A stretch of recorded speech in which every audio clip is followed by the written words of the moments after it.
let us go over the PGP in practice.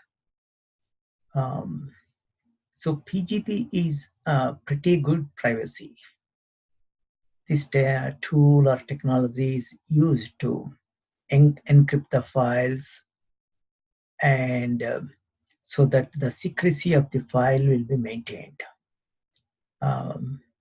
So nobody can open the file unless you decrypt with your DECRYPT. So what is the underlying technology for PGP? The underlying technology is cryptography. Some other protocols like SSH protocol or SFTP, the file transfer protocol, which is a sub-protocol of SSH, and SSL, the secure socket layer. All these technologies uses the same underlying cryptography. So the basic concept of cryptography is scrambling the data and unscrambling the data, and then scrambling the data and unscrambling it, so that people won't be able to see with the naked eye. So, but the use case for all these two at least is different. SSH provides that encryption, decryption, and checking the integrity of the transmissions and sender identification, so that there won't be any man-in-the-middle attack, and all those things are provided during the transmission of the file, or during your remote session is on. So whatever commands you type, everything is encrypted, and nobody can plug into your wire and see the commands you are typing. But the PGP is a different spectrum. It is just used to encrypt and decrypt the files.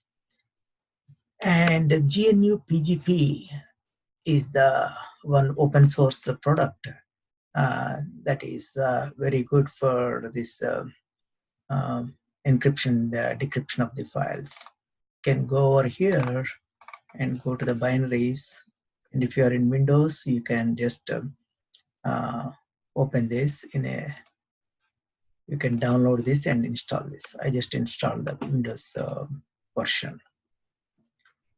And if you are a Mac user, you can use this Mac installation, or if you are a Debian or some other this one, you can install these versions. So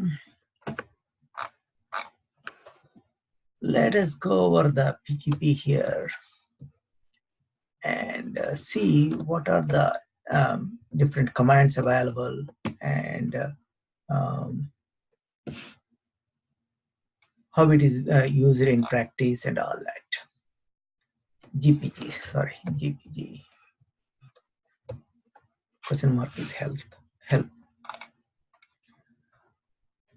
So the GPG or PGP uses these 4 artifacts. One is the public keys, private keys algorithms, that is called the PKI, public key infrastructure. So it will have 2 keys. One is private key and another is public key. So the algorithms for that generating are those key pairs is RSA, ELG, and ECDH, ECDA, these things. These are also called asymmetric keys, means 2 keys. The sender who will send the encrypted data has to get the public key of the receiver and encrypt the file and send it to the receiver, so that receiver only can decrypt that file using the matching private key. So this is the public private key. But encrypting the entire file with the public key and decrypting with the private key entire file is very time consuming and resource incentive, and the size of the file might even increase by many folds. So to avoid that issue, the technology is using the symmetric cipher. That means only one key being exchanged between the sender and receiver. So those are called ciphers. And most of the ciphers nowadays uses this AES 256. Most of the tools uses AES 256 or AES 512. Some of the ciphers are declared as weak, like Cast5, Triple S, and IDEA, and that's why they are not in use anymore. And hash algorithms, they provide the integrity check, like providing a checksum for each packet, or if it is a file at the file level. If it is SSH, then every packet it will have a checksum and receiver will do the checksum comparison. And fourth component is compressor.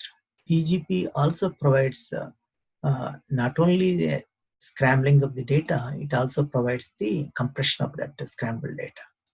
So it uses a zip or glib or pglib algorithms. So why do you need symmetric keys and asymmetric keys? Let us discuss in SSH scenario. So first, entire session using the two key pairs, public key and private key, is very slow and time consuming. So, but first, using a single key, it is easier and session will be faster, and there won't be any increase in size of the packet. But how do you share the single secret? As a plain text, that itself will compromise the secrecy. So to avoid that, they are using the PKI infrastructure, that is public key infrastructure. That secret key first will be encrypted with the public key of the receiver. Then it will be sent to the receiver, that is server. Server will receive that secret key, encrypted secret key, and decrypt it, or vice versa. Server will send a hello, some secret random key. Then a client will decrypt it, and with it will encrypt the same thing and give it to the server. So if it matches, then it will take that as a secret key. Then once the secret key is exchanged between the server and client, or sender and receiver, then that will be used to further encrypt the channel. Those are ciphers. So the first place they will use is public key, private keys. And for each packet, they will use the hash algorithms. So more or less the same technology, same mode of operation is used in PGP. So as I said, PGP is used for encrypting and decrypting a file, or security at rest. So SSH is security at motion or transmission, and PGP is security at rest. So instead of encrypting entire file with a public key, what they do is it will randomly create a secret key and encrypt with the sender's public key, and use that secret key to and the cipher to encrypt the entire file. So that encrypted secret key is in the header of that encrypted file. When the receiver receives the file, first they will decrypt that secret key using the matching private key, then use that secret key and the cipher algorithm to decrypt the entire file. So that way the file size won't be too much, and it will be efficient to decrypt. It will, in a few seconds, minutes, it will decrypt. And PGP has two main functions, encryption and signing. So as I told, encryption is scrambling the data so that no third person can see that data. Only the people only the holder of the private key can decrypt and see the contents. But how do you know? Say, if I expect it, because public keys are public, they are available in the internet. So anybody can encrypt a file and send it to you. But how do you know only the required person has sent that file? That is done by the signing. Okay, I am sending you this file. Okay, you have your public key. I got your public key, but I am the one who is sending it to you. That is done by signing. So signing is done with the private key. Then when the receiver receives it, we'll verify the signature with the sender's public key. So it's always a key pair. And sender signs the signs with private key, and receiver checks or verifies the signature with public key. And so having said that, we can still use the symmetric encryption only with without using the public key for exchanging small information like user ID, password. And if it is a true file, then you have to encrypt the entire file. Then internally it employs both the symmetric key for secret asymmetric keys or PKI keys for encrypting the secret key, and then encrypting the entire file symmetric key. Those are ciphers. Let's go over the use case where I just want to exchange user ID password with somebody. So what I do is I will first put in a file user ID password, say echo 1, okay, password 1, test 1, test1, test 1, text. So I have a file with the user ID and password. Now I want to send it to my partner, but I don't want to send it plain one. I want to, when I'm attached to email, I want to encrypt that one. So how can I encrypt this one? How can I encrypt? GPG -C. -C is for symmetric encryption. So it uses only one secret, not the key pair. Then also encrypt with armor. Armor means it does not create a binary file. It will convert that binary file into ASCII 64 so that you can attach to the email. Then I want to encrypt this text1.txt TST. It's symmetric cipher. Now it will ask me what is the passphrase. This is the secret, that single secret that I have to share with my partner, maybe over the phone or whatever. So I will type this passphrase. We went to beach. You can see the text like this. We went to beach. Okay. We went to beach. Okay, override. Yes, override. Now it created this secret file. Let us see the contents. Cat, no more cat. test1.tst.asc. So this you can attach to the email and send it to your whatever partner or who needs this user ID password. But they won't be able to decrypt this unless they know the secret key. We went to beach, that one. That you have to share on over the phone. That is called out of band sharing. Let's act like your friend and let's decrypt this one. GPG. Decrypt is -D. What we want to decrypt? test1.text.asc. It will write to the output console. So it's supposed to ask the passphrase, but I'm doing in the same account and same session, same mission. It already cached that passphrase, so that's why it's not asking. So I don't think this feature is a good idea, but that's what it is. So this is the symmetric encryption when you have to just exchange a user ID password over the email and those things. But this is between two humans. But what if you have to send a file? What if you have to encrypt a file at rest? Files are there at the some folder and you have to encrypt it. Then you have to employ the true public key cryptography. Means private key, public key, and encrypt that a file. Um, so, so to encrypt a file, you need a key pair. I generated two few key pairs. Let's see those key pairs. GPG key pairs, list of key pairs, that is -k. So there are how many keys, secret keys? There are two secret keys. This one and this one. So first secret key, the RSA algorithm, 2048 is the size. And this is the asymmetric algorithm, RSA. And date created and expires. And this is called the key ID.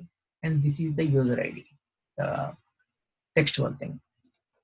SSB is secure block or enabled. Okay. Secret key, and this is the user ID, and this is the key ID and user ID. Now let us encrypt a file using this one of these key IDs. Let us think you got a so generally the use case is your partner will send his public key to you, you encrypt and send the file using SSH or SFTP. Then the receiver will receive it, and they will upon receiving, when they want to use the actual file, they will decrypt it, not when they immediately when they received it. Actually, when the actual application needs it, it will decrypt it and then use it. So another advantage of PGP is most of the transmissions, they might lose some bytes. So if there is any, because it employs the checksum, if there is any change in the file, the PGP decryption fails. So it is better to fail rather than getting an incomplete file. There is a lot of danger for getting the incomplete file. Even though there will be some headers and trailers in the files inside, it may not check. Some applications which are consuming those files may not check those things. So all those things, and that is additional processing. If the transmission itself has the mechanism to check it, but SSH doesn't check the entire file. It only checks the each packet. So entire file checksum, if you need, it is better to employ the PGP. So always transmit the PGP files. Either it is SSH, SFTP protocol, FTP protocol, or WebDev protocol, whatever protocol you transmit the files, always use the PGP, so that the entirety of the file, whether you get it or not, you will know immediately. So that is one reason.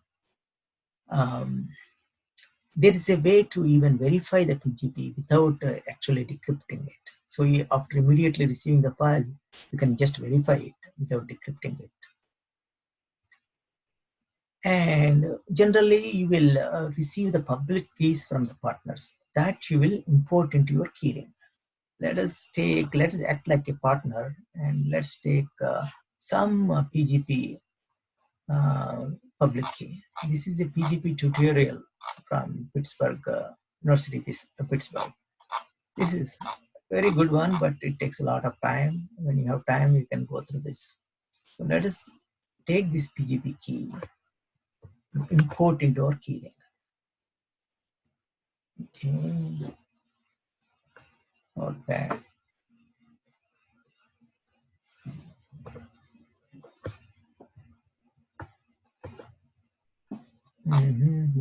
It has created extra spaces that might cause problems. Okay. C and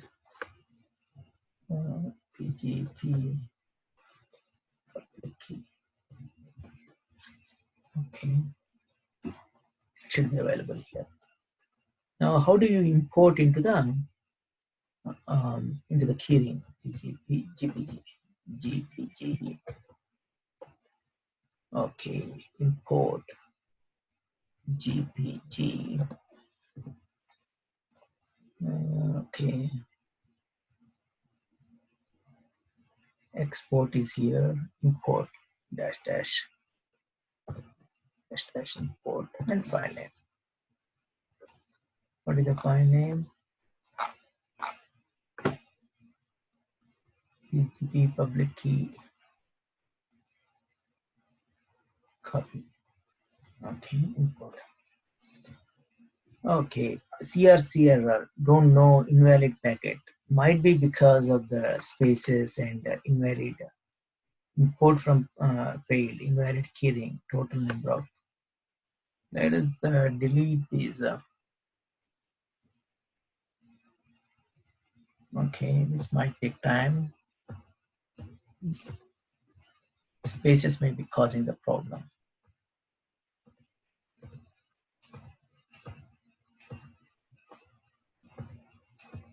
Let's try, otherwise we can leave it.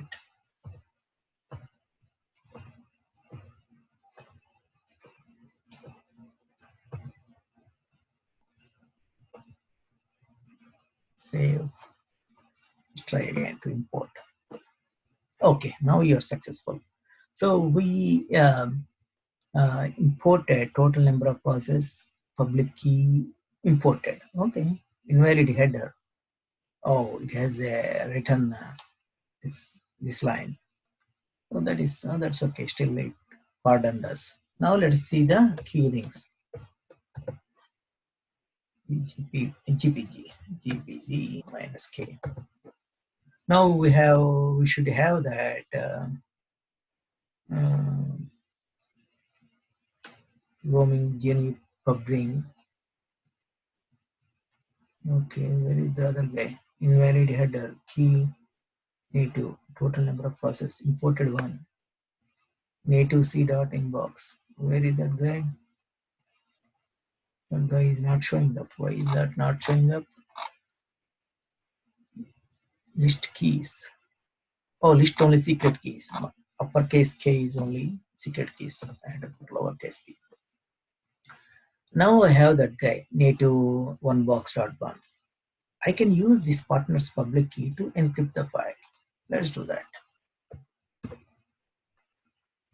Do we have any file? Okay. GPG. Let's minus encrypt. Let's encrypt the same test1 dot text. So what is the private key I use to? What is the public key I want to encrypt with? So I want to encrypt the file and send it to this guy, native blah blah blah. So he can decrypt using his private key. Only he can decrypt. That's the intention. So let us use his private key, his public key, and this is the binary form. If you want to attach to the email, you can make it as a text form also. Encrypt minus a. It is binary 64 encoded file. Enter the ID. Hopefully the same still there. Okay. Yes. All right. Yes. So it encrypted and it gave this file. You can take this. See the size of this ASCII is a little bigger than the binary one. Attach to the email and send it, or send it to SFTP. And that is the usual scenario. It is machine-to-machine integration. So you can send it to the receiver. So it is this is encryption, and you can generate you need to generate the key pairs first to start the exchange. Every partner has to generate the key pairs, and these key pairs I already generated. So secret keys, uppercase K is secret key. These two secret keys. Let us generate one more key pair. So the sub key is the actual secret key, and this UID. Okay, let's put this one lowercase. So public key UID, sub key is the private key. This is the sub key. Actual, this is the public key.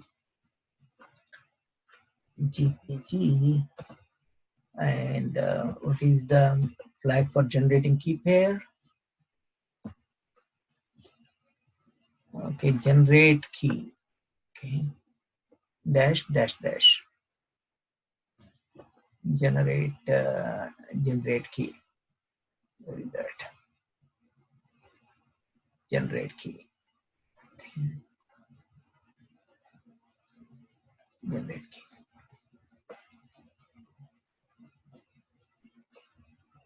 And the real name. My real name is a partner one. Or it's for me. I'm generating the keys. So my key 10. And what is my email? My email at blah.com. And change name, email are okay. Yes, everything is okay. And what is the passphrase? So every key pair should have a passphrase. Otherwise, anybody can decrypt with your uh, private key if he gets hold of that directory. So the passphrase is, it is difficult to guess. It is difficult to guess. That's fine. Okay, now it generated the key pair. Now onwards, you can use this a new key pair, and you can export the public key out of this key pair and give it to your partner so that they can encrypt the files and send it to you. So export -e, I believe, and it should prompt enter the user ID. Okay, I want to export this guy. Okay, and okay. So it wrote to the command line. So instead of writing to the command line, I can put -a means ASCII.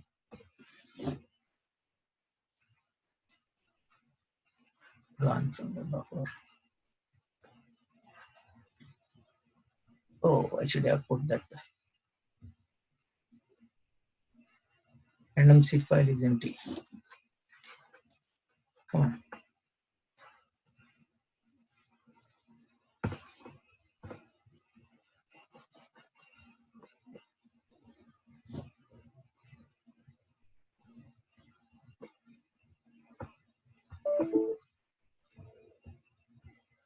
Okay, now it generated. So it took some time to generate the random key. So this you can put in a file and send over the SFTP and whatnot. So this is how this is the public key. So the partner will use this your public key to encrypt the files and send it to you. Another aspect of PGP is signing. So this is encryption and decryption. Signing is equally important as encryption and decryption. It tells who you are, who sent that file. So encrypt and sign. Let us do that. GPG -e is encrypt. Sign is what? -s. Okay, what do you want to encrypt and sign? What file? Test.txt. Okay, text1.txt. Okay. And user ID, let us use my partner. Same partner I am using before. So I encrypt with the partner's ID, but sign with my private key. That is my email. This is the current recipients.